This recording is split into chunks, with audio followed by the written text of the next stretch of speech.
Praise God. Ninot yung pulong sa Ginoo, no? Amen. Who is God in your life? Siyempre, may minute sa God is a great healer, a great provider. God, He is our Savior. Muna siya. No? Karon nga, tako na, kung aduna ko may balaang kasulatan, dihang ko kamo sa pag-ugab, diya sa unang Timoteo 4:12. Unang Timoteo 4:12. Nagaingon ang pulong sa Dios dahil, no? Ayaw itugot nga tamayon ka tungod sa iyong pagkabatan-on. Imuha hinuon ang imong kaugalingon nga panag-ingnan sa mga magtotoo. Pinaagi sa imong pagpanulti, sa batasan, sa gugma, sa pagtuo, o sa kaputli. Dalaygon ang Diyos sa mga katapusan, no? Ang Diyos nagapanalangin ng daan siyang pulong, no? Ako kining gitimahan og unsay buhaton sa mga batan-on aron mahimo panag-ingnan. Unsay buhaton sa mga batan-on aron mahimong panag-ingnan. Amen. To be a good example to others. Young people, Kikinahanglan nato ni nga mahimo tang maayong ihemplo ngadto sa uban. Labi na gayud sa mga katawan nga wala pa diha nagapangalagad sa Ginoo mo na, no? Natay 5 ka punto ngadtong paghisgutan karon. Unang punto, maayo ang atong pagpanulti. Diba na sa pulong sa Ginoo, no? Maayo ang atong pagpanulti. Unsa day dapat ang pinulungan sa usa ka Kristohanon o sa tawo nga nangalagad na o labi na sa makabatan-unan nga nangalagad na diha kang Kristo. Siyempre, ang iyang pinulungan makapadasig ngadto sa uban nga nagmaluyahon diha sa espiritu. Mao na, no, makapadasig ang atong sinultian. Kaduha, makapahupay. Siyempre, kung adunay tawo nga naguol, ato jud nga tambagan, atong hupayon, atong sinultian, dapat mahimong makapahupay ngadto sa nagmagul-anon. Amen.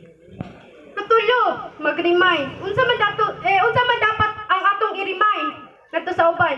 Syempre, ang pulong sa Ginoo may pinaka-importante sa tanan. Mao ni atong i-remind ngadto kanila aron sila pod makabaton o kaluwasan. Kaya ang Biblia nagtudlong man sa kamutuuran. O kang kamatuuran naghatag ka nato kagawasan. Mo nang ato kining isangyaw.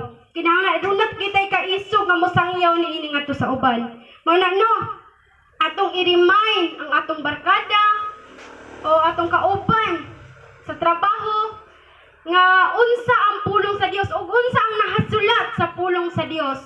Mo na, no, dapat ato jud ning isangyaw ngadto kanila aron makabaton po sila kaluwasan.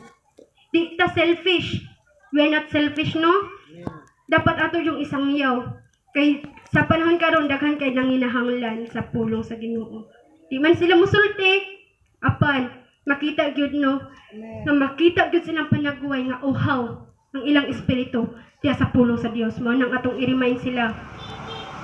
Ikaw pa, makapalig-on atong nagmaluyahon diya sa espiritu. Kay naay tao nga magian og gamay nga pagsulay, muhunong na din sa pagpangalagad.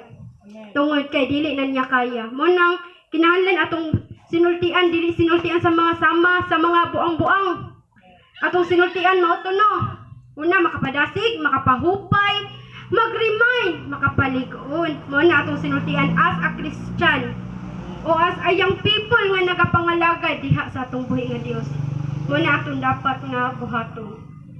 Kaduhang punto, maayo atong batasan. Amen. Kung maayo ang atong batasan, daghan ang mapanalanginan. Kung maayo atong batasan, daghan ang ganahan sa tuwa. Kung maayo atong batasan, daghan ang malipay sa tuwa. Mao na nga gusto man ta mahimong good example sa uban, syempre ipakita po nato na sa atong batasan. Kinahanglan di ta masaway sa atong batasan. Manano, maayo ang atong batasan. Ikatulo, natay gugma sa uban.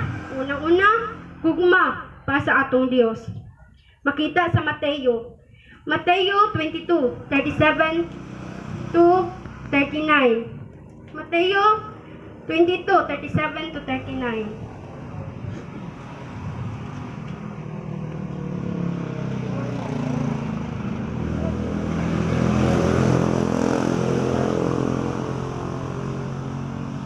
Nagaingon ang pulong sa Dios, no? Si Jesus mitubag. Higugmaa ang Ginoo nga imong Dios sa tibuok mong kasing-kasing, sa tibuok mong kalag, ug sa tibuok mong hunahuna. Kini ang labing dako ug labing importanteng sugo. Ang ikaduha nga labing importanteng sugo sama sa una. Higugmaa ang imong isikataw sama sa imong kaugalingon. Ano? Naatay gugma sa uban. Una, naatay gugma sa atong Dios nga labing gamhanan. Ikaduha, naatay gugma alang sa atong isikataw. Kani balikan ato atong tema, no? Unsay buhaton sa mga batan-on aron mahimong panag-ingnan. Unsay buhaton sa mga batan-on aron mahimong panag-ingnan. Mao to, no? Una, maayong atong pagpanulti, mao to. Natay upat, makapadasig, makapahupay, magrimay, makapalig-on. Ikaduha, maayo ang atong batasan.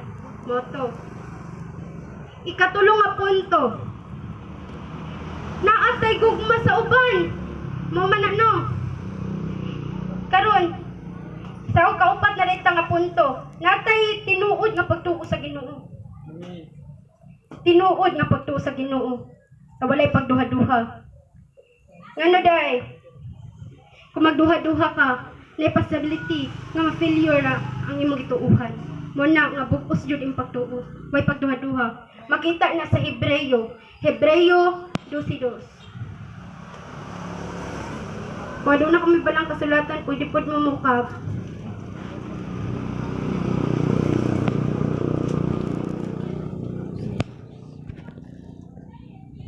Nag-ingon ng pulong sa Diyos diri, no?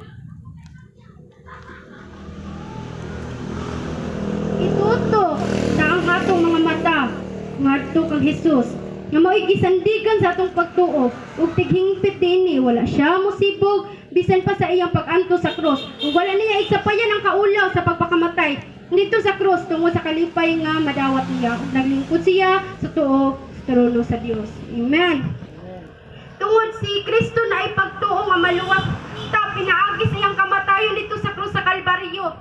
Namatay siya tungod og alang kanato. So karon nakabenefits ta mo ang kaluwasan. Mo na no nga nagatuo si Kristo bugos iyang pagtuo. Mo nagikinahanglan sa Ginoo bugos nga pagtuo. Kinatibukan. Wala pagduha-duha.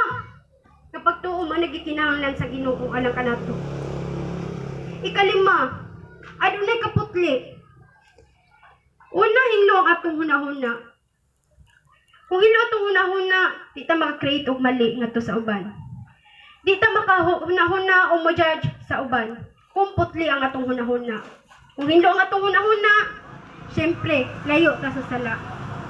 Kung hinlo ang atong kasing-kasing, syempre, mas labaw na.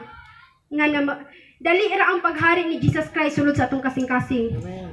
Mo na nga, atong pahinluan sa Ginoo kung nahugaw naman atong kasing-kasing tungod sa mga sala nga nabuhat nato, pahinluan din nato sa Ginoo. Ano may mutang maayong panag-ingnan ngadto sa uban? No? Una, timanan jud nato atong tema, unsay buhaton sa mga batan-on aron mahimong panag-ingnan. Itiknot ni sa inyo hunahuna. Kung namoy notebook dira, pwede pod mo take note ani, mga pointers. Unang pointers, mao ang atong pagpanulti, maayo ang atong pagpanulti. Ano makapadasig? Sunod makapahupay, mag-remind, makapalig-on. Kaduhang punto, maayo ang atong batasan. Ikatulong punto natay gugma sa uban. Unang-una gugma sa atong Dios. Kaduha, gugma alang sa atong isikataw, di nato siya dumtan. Dili nato sila dumtan. Wado na may pagdumot sulod sa atong kasing-kasing kinahanglan ipakuha nato di kini dayon nga dili maugmaan. No? No? Adunay kaputli, hinlo ang kasing-kasing hunahuna. Mo na no, gikinahanglan jud ni sa mga Kristohanon. Ang hunahuna sa usa ka Kristohanon, labi na sa mga kabatan-onan. Hinlo ang kasing-kasing ug hinlo pod ang hunahuna aron layo sa sala ug dali na makapuyo si Jesus Christ. Sunda si Kristo para mahimo kang panag-ingnan sa uban. Mao na no requirements. Kinahanglan nga atong sundon ang sugo ni Jesus Christ aron mahimo tang may panag-ingnan ngadto sa uban. Basa tag Biblia kahintag panahon, basa tag Biblia ug atong i-aplikar ang atong nabasa. Ana lang ka simple. Memorize tag memory verse kay batan-on pa man ta. Tingkod pa atong utok. Dili pa sama sa uban. Manang gamiton atong panahon. Diyo basa tag Biblia. Dili puro social media. Mana basaha ang Biblia, ayo paabugi. Kung magbuhat kag maayo, nining maayo kini imong gibuhat dili lang kay sa tao, kundi para pud sa atong Ginoo. Kung magbuhat kag maayo, kini imong gibuhat dili lang kay sa tao, kundi para pud sa atong Ginoo. No? Kung magbuhat kag maayo, no? Nagbuhat pud tag maayo anang sa atong isikataw. Dili lang pud sa isikataw, labi na sa atong buhi nga Dios. No? Conclusion nato makita sa Ecclesiastes 12.